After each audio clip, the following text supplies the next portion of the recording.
ஏண்டா போரிக்கு பயலே, எனக்கு ப்ரப்போஸ் பண்ணும்போது நீ என்னடா சொன்ன? என்ன சொன்ன? இப்போதைக்கு கல்யாணம் வேண்டாம், நீ படித்து உன்னோட கரியரில் மேலே வா, நான் டாக்டராக இருந்து என்னோட கரியரில் மேலே வர்றேன், அதுக்கப்புறமா கல்யாணம் பண்ணிக்கலான்னு சொன்னேன். அதுக்கப்புறம் என்ன சொன்ன?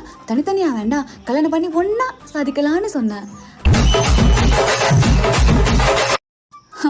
அதுக்கப்புறம் கல்யாணம் ஆனாலும் பரவாயில்ல, நான் உன் பக்கத்துலேயே வரமாட்டேன், இப்போதைக்கு நமக்குள்ள குழந்தையே வேண்டான்னு சொன்னேன்.